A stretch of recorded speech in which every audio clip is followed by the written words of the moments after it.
Hey UConn Nation, it's KK Arnold here. If you're looking for the latest UConn women's basketball content, go subscribe to listen up to Phil and Ryan. Go Huskies! Phil and Ryan, listen up and Ryan. Another day, another dollar as the UConn Huskies roll again into the Big East final score today, 82-54. UConn all over Villanova, just like we expected, Ryan. Although in the second quarter, end of the first, heading into the second, Villanova Wildcats made a run at it, and I thought for a second we was going to be holding our breaths because, as you know, this year, even the Huskies, even though they have just three losses, Ryan, they were all against top tiered teams. Man, you just don't know. And that's the not to scare you, right? Because here we are sitting at March 9th, but you just don't know. So, but Ryan, my biggest takeaway from this one, and you we'll hear your thoughts in just a second. Look, Paige Bueckers, I think she's getting into March Madness form, if you know what I mean. I think things are starting to take shape rather perfectly for her. And I just like when she finds her groove on the floor. I mean, Ryan, the layups were just there, the 3-point shots were just there. And again, you look at Sarah Strong, her only being a freshman. I just don't know how much better Strong can get. And just to think this is her first year in UConn, right? It's absolutely ridiculous, man. This team is loaded, and the announcers talked about it all day. The depth is crazy. So again, they're playing at Final Four level, no doubt, no doubt in my mind. And today, Ryan, was just another piece of proof of whatever you need, right? Whatever you need to take a look in the mirror and say, hey, first of all, glad you're alongside of me, talking about UConn women's basketball. And not only that, they're going to the final as we're so used to. And we're going to actually talk about Creighton a little bit since there's no last check-in. Yeah, well, I mean, I think if it wouldn't have been for Paige Bueckers, UConn might have found themselves with a tied game or possibly trailing going into the second half. I mean, Paige Bueckers really lit it up there in the first half. I mean, scored, what was it, 21 of her 23 points in that first half. So, yeah, I'd definitely say I agree with that Paige is definitely hitting her March Madness form for right now. But you know, you have to give credit to Villanova too. They came to play, especially in that second quarter. They actually took a 1 point lead at one point. And went on a little scoring run, but I think luckily in the second half, the Huskies' defense finally came to play. Villanova's turnovers really started to hurt them. Like I said, I'm not really sure what happened to Paige there in the second half. It kind of disappeared a little bit, but she did have 21 in the first half there. But there was one point in the game where the Wildcats went about 15 minutes without making a field goal attempt, and they missed 15 straight shots, I think it was. So I still don't really think this is the type of play that UConn needs to have in March Madness. Still think there's some mistakes here and there. You know, the lack of defense in the first half. You know, we saw it in the other game as well in the quarterfinal. You know, a little lackluster on offense. You know, I still think they need to definitely get the 3 point attempts going. Definitely need to make more threes. But I think overall, we just need more consistency all the way around. But nonetheless, like you mentioned, Huskies advancing to the final to face Creighton, and it's their 21st straight conference championship. So, pretty impressive stuff there from UConn. Now, both times, Ryan, mind you, that UConn has faced Creighton this year, they won them both. And in both games, Sarah Strong, I believe, led in points in that category. So Sarah Strong likes to play. I guess it's almost safe to say she loves to play any team in the country nowadays, but she loves to play Creighton. So that's a very good sign. Ryan, you mentioned three-pointers. They were 8 for 20. The UConn Huskies shooting 40% today from three-point range. But you know, Ryan, UConn is the best, if not one of the best teams shooting from the floor. We've known that all season long. So, I mean, again, I think it's very important once Paige gets in a groove to get her the ball, period. I've said that to you the past year or two, right? And today was one of them examples of what she can do when she settles into a ball game. And I loved it. One of the announcers, they pointed out how it's been a long time, Ryan, since you and I have seen a scene like this behind me. All right. And today, because she didn't like that little run that Villanova went on in the second quarter. She didn't like that. Even and I like that out of her. It was like Villanova led by a point or two. No parts of that. If it's not UConn up at all times, watch out. Let's get over to comments, Ryan, very quickly, and we will head on over to bed because I know you're ready for the Big East final tomorrow night. Lindsay Matthews says, thanks, Ryan. I missed watching the game, but knew I would get the recap from you when I got home. They're counting on you. I love it.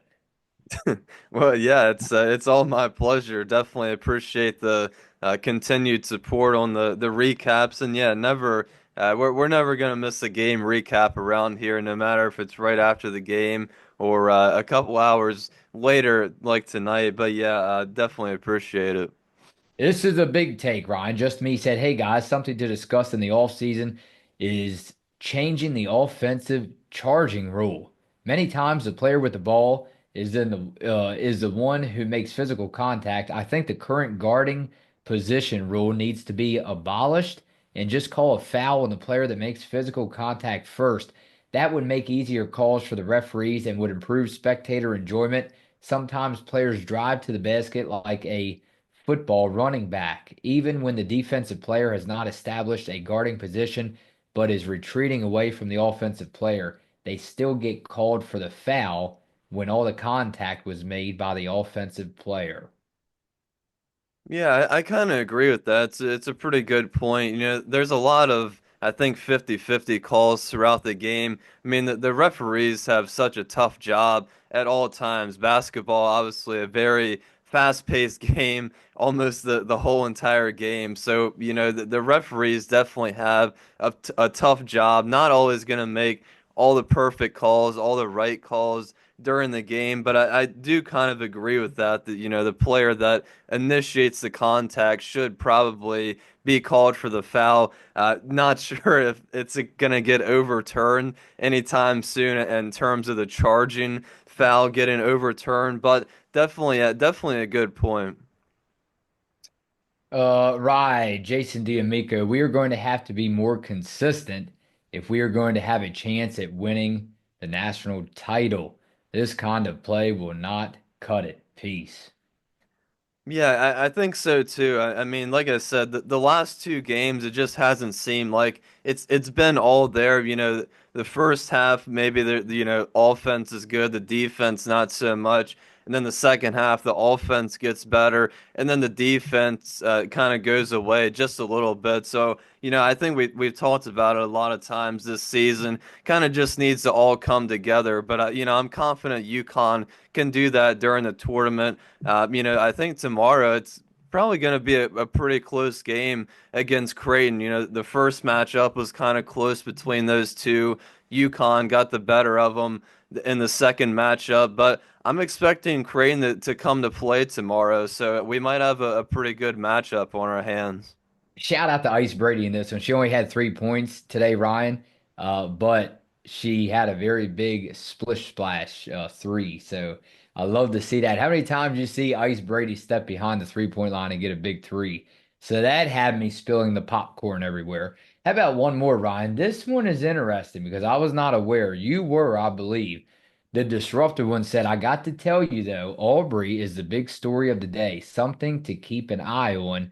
Need her in the main tournament. And Ryan, I thought about asking you, maybe later this week, our subscribers will see something. Make sure you turn that notification button on. Maybe they'll get something in their mailbox on their phone, wherever they watch us, something to do with Aubrey Griffin. Because, hey, if she misses any kind of March Madness game, oh my goodness, you might as well just turn my microphone right off while you're at it.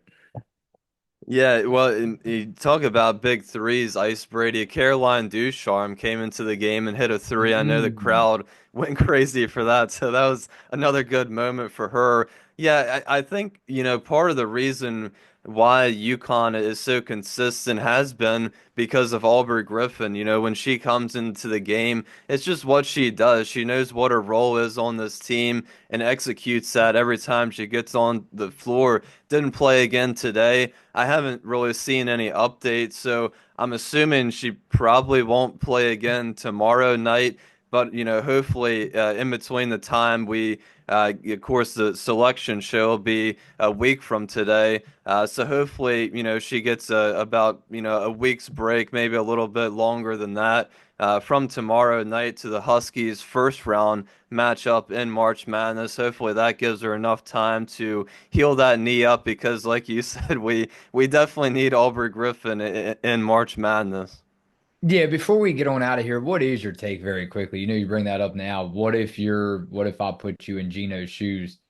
I'm telling you right now, don't play her tomorrow night. No way. I'm just asking you because obviously they want to win. We want to see them win. But at the same time, Ryan, face it, they're in March Madness either way. I'm confident. Yeah, I don't think it's worth to play Aubrey unless she's 100% confident and the team's 100% confident that she's fully healthy and has no soreness in her knee. But I don't, regardless, either way, I really don't think it's worth it to risk injuring her knee or anything else even more. I think it's just probably better for her to rest up, like I said, for that first round March Madness game. All right, Mohegan Sun Arena tomorrow at 7 o'clock. Creighton Blue Jays, Connecticut Huskies. I can't wait, Ryan, to see the confetti fall. Although we hope there's a lot more confetti. Let's save all that celebration for hopefully March/April. Phil and Rye on Listen Up.